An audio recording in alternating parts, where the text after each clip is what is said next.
Thank you, Ms. Mills. Our next witness is Mr. Bill Shear, and he's the director of the General Accountability Office of Financial Markets and Community Investment.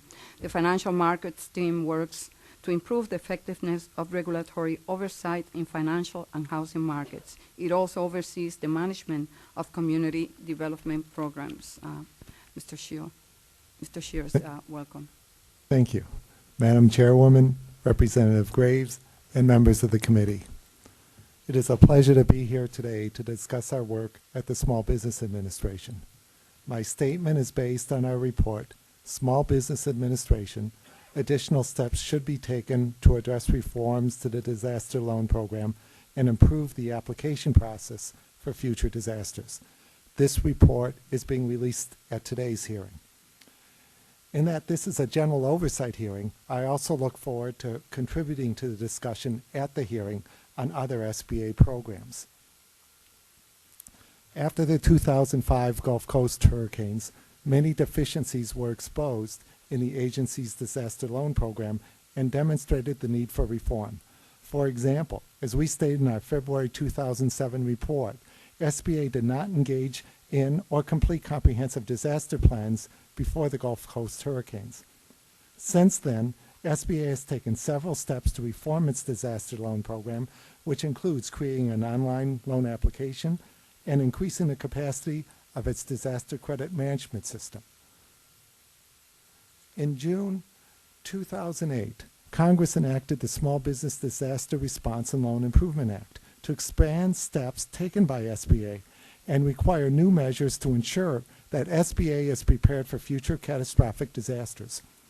In my statement today, I will summarize the extent to which SBA addressed the requirements of the Act and how SBA's response following the major disasters of 2008 aligned with key components of its June 2007 Disaster Recovery Plan.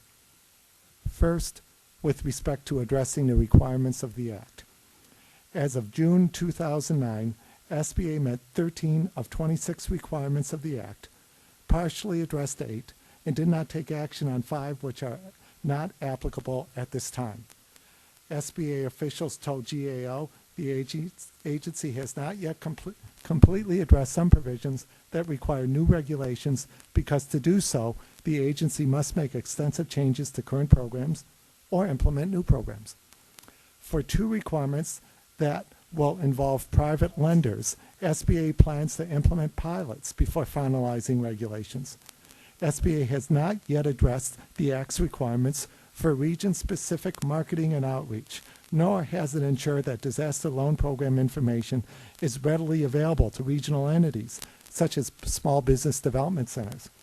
By doing so, SBA could leverage the efforts and capacity of local resources and emergency management groups, and it could better ensure that it and they will be better prepared for future disasters.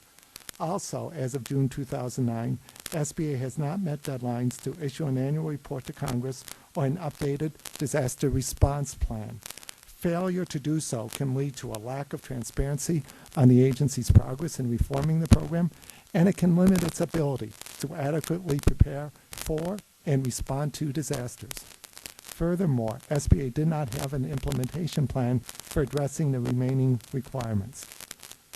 Second, with respect to SBA's response to major disasters in 2008. SBA's initial response after the 2008 Midwest floods and Hurricane Ike aligned with certain components of the initial disaster recovery plan, such as using technology and outreach efforts to ensure timely assistance. The individual's GAO interview and results from SBA's 2008 Disaster Loan Program Customer Satisfaction Survey provided some positive feedback about SBA's performance following these recent disasters. However, interviewees and survey results indicated areas for improvement. In particular, both indicated that application paperwork was burdensome and that the application process needed improvement. SBA officials told GAO that they had been taking steps to improve the application process but did not provide documentation of such efforts. As a result, it did not appear to us that SBA has a formal process for identifying problems in the application process and making needed improvements. In our report, we make 5 recommendations that we think will facilitate SBA's progress in meeting the requirements of the Act and improve the disaster loan program. Madam Chairwoman, it is a privilege to testify before this committee. I would be pleased to answer any questions on this work and other recent work we have conducted at SBA. Thank you, Mr. Shear.